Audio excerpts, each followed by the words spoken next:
Hello दोस्तों, नमस्कार। आज हम बात करेंगे नई आई हुई कंपनी रोसारी बायोटेक के बारे में। तो अभी हम कंपनी के चार्ट पे आ चुके हैं, तो हम मैक्सिमम चार्ट देखेंगे। तो मैक्सिमम चार्ट तो ग्रीन है, तो हमारा जो पहला क्राइटेरिया रहता है वो चार्ट ग्रीन रहना चाहिए। तो कंपनी कब से शेयर मार्केट में आई है, तो आप देख रहे हैं 24 जुलाई 2020 से आई है और कंपनी लगातार हाई बना रही थी, काफ़ी ऊंचाई पे गई। 113% का रिटर्न देने के बाद कंपनी में करेक्शन आया है। तो अभी कंपनी में कितना करेक्शन आया है हम देख लेते हैं। तो कंपनी में अभी जो करेक्शन है वो 35% का है और कंपनी जब से लिस्टेड हुई है तब से 35% का ही प्रॉफिट दे चुकी है। तो अभी हम कंपनी का हाई देख लेते हैं। तो कंपनी का 52 वीक हाई जो है 1619 रुपये का है और कंपनी अभी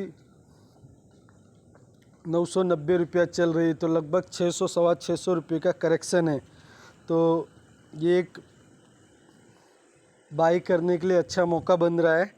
एक बार हम इसको निफ्टी 50 से भी कंपेयर कर लेते हैं। तो अभी ये नई कंपनी है, तो हम मैक्सिमम पे ही देख लेंगे। तो रेड वाला जो है निफ्टी 50 जो कि 60% का रिटर्न दे रहा है और रोसारी बायोटेक जो है 38% का रिटर्न दे रहा है। तो यहाँ पे हम देख रहे हैं तो चार्ट तो लगभग सेम ही चल रहे हैं इनके, ऊपर गया था फिर डाउन आया है। तो अभी नई कंपनी है तो ये अप डाउन होता रहेगा। अभी हम इसके एनएसई की साइड पे आ जाते हैं। तो अभी ये चार्ट खुल रहा है, आप एनएसई की साइड पे देख सकते हैं। कंपनी की जो आज डिलीवरी उठाई गई है 8 सितंबर 2022 को, वो 45% की उठाई गई है 45% की। और कंपनी इन्फॉर्मेशन में हम आ जाते हैं तो आप यहाँ पे देख सकते हो कंपनी जो है साल में एक बार डिविडेंड देती है। 2021 में 8 सितंबर को दिया था और 7 जुलाई 2022 में दिया था, जो कि 50-50 पैसों का दिया था। तो कभी भी हम डिविडेंड के लिए इस कंपनियों में नहीं आते हैं। हमें कंपनी फंडामेंटल स्ट्रॉन्ग चाहिए और आगे बढ़ती हुई होनी चाहिए। तो अभी हम देख लेते हैं कंपनी कितना गिरवी है। तो कंपनी के पास जो प्रमोटर होल्डिंग है 68% की है और उसमें से कुछ भी गिरवी नहीं है। तो अभी हम देख लेते हैं कंपनी किस इंडस्ट्रियल में काम करती है।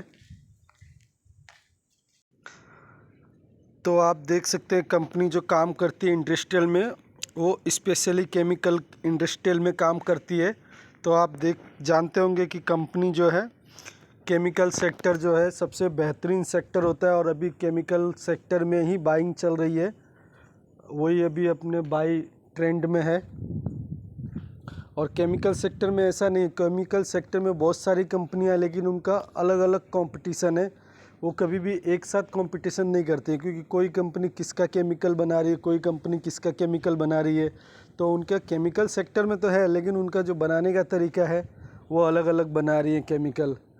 तो इस वजह से केमिकल सेक्टर में रिस्क कम रहता है। तो अभी हम देख लेते हैं इनके प्रॉफिट एंड लॉस के ऊपर आ जाते हैं। तो अभी आप देख सकते हैं हम रोसारी बायोटेक के स्क्रीनर के ऊपर आ गए हैं। तो कंपनी का जो मार्केट कैप है 5,515 करोड़ का है। ये एक बहुत छोटी कंपनी है और जितना मार्केट कैप कम रहेगा उतनी ही ज़्यादा रिस्की शेयर मानी जाता है। तो अभी केमिकल सेक्टर में है। तो अभी आप यहाँ पे देख सकते हैं फर्स्ट में ही लिखा है company is almost debt free. Company के ऊपर किसी भी प्रकार का कोई भी कर्जा नहीं है और कंपनी अपने सेक्टर में 8 नंबर पे लीड कर रही है, आप देख सकते हैं। और कंपनी का हम क्वार्टरली रिजल्ट देख लेते हैं। तो आप देख सकते हैं कंपनी का सेल्स जो है 128 करोड़ से 134 करोड़ तक चला गया है।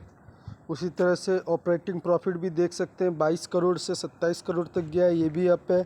सेल्स भी बढ़ रहे हैं और प्रॉफिट भी बढ़ रहे हैं। उसके बाद हम नेट प्रॉफिट देख लेते हैं। तो आप देख सकते हैं नेट प्रॉफिट, आप देख सकते हैं नेट प्रॉफिट कंपनी पहले 19 करोड़ 24 25 21 21 29 फिर बढ़ गया, फिर 27 फिर बढ़ गया 29 27 33 34 32 और 21 करोड़। तो कंपनी आप देख सकते हैं 19 करोड़ और 21 करोड़ के रेंज में ही घूमती रही, बीच में 29 करोड़ भी गई। तो कंपनी को कहीं भी लॉस नहीं हुआ है, प्रॉफिट में ऊपर नीचे हो रहा है। लेकिन ये तो एक अच्छी बात है कि कंपनी में कहीं लॉस नहीं हो रहा है। इसी तरह से हम ईयरली भी देख लेंगे। तो आप देख लीजिए ईयरली में,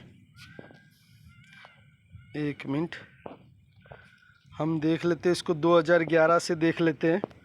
तो 2011 से कंपनी क्या कमाती थी, तो आप देख सकते हैं 2011 में 5 करोड़ कमाया, फिर 3, फिर बढ़ गया 16, फिर 29, फिर 46, फिर 66, फिर 89 और 75।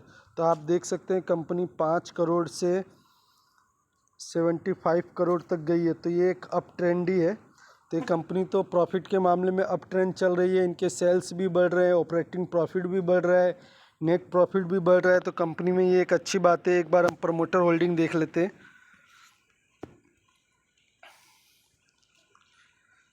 तो आप देख सकते हैं प्रमोटर होल्डिंग जो है 68% जो है प्रमोटर के पास है, 8% जो है FIIs के पास है, DIIs के पास 13% है और पब्लिक के पास 9% है। तो आप देख सकते हैं लगभग 90% जो शेयर है वो FIIs, DIIs और प्रमोटर लेके बैठे हुए हैं। तो कोई भी इतनी पब्लिक के लिए सिर्फ 10% ही छोड़ा है। तो इसमें एक ये अच्छी बात है कि इन लोगों के पास शेयर है तो मतलब कंपनी में कुछ ना कुछ दम होगा, इस तरह से हम मानते हैं। तो अभी हम देख लेते हैं कंपनी में क्या क्या अच्छा था। तो सबसे पहले कंपनी का चार्ट जो था अप ट्रेंड में था, ऊपर से ग्रीन जा रहा था, ठीक है। और अभी उसमें बाइंग का एक मौका मिल रहा है, हमको ख़रीदारी का मौका मिल रहा है कि उसमें कंपनी में 30% की गिरावट है, तो वो भी एक पॉजिटिव पॉइंट है। उसके बाद कंपनी क्या है, डेट फ्री है। फिर कंपनी क्या है, क्वार्टरली प्रॉफिट अच्छा कर रही है, ईयरली भी प्रॉफिट अच्छा कर रही है। प्रमोटर होल्डिंग में 90% FIIs, DIIs और प्रमोटर लेके बैठे हुए हैं, पब्लिक के पास सिर्फ 10% है। और कंपनी केमिकल सेक्टर में जो कि अभी अप ट्रेंड में है। तो आप देख सकते हैं 1 2 3 4 5 6 7 पॉइंट है जिसके ऊपर हम इसको बाय करके चल सकते हैं। तो ये मेरी रिसर्च थी, मैंने एजुकेशन पर्पज़ से इस वीडियो को बनाया है। अगर आपको भी ये कंपनी अच्छी लगती है तो आप भी अपना एक रिसर्च कीजिए और उसके बाद अपना खुद का निर्णय लीजिए। अगर मेरा ये वीडियो बनाने का तरीका आपको अच्छा लगता है और मेरे वीडियो अच्छे लगते हैं तो मेरे चैनल को सब्सक्राइब कीजिए, लाइक कीजिए। मिलेंगे नेक्स्ट वीडियो में।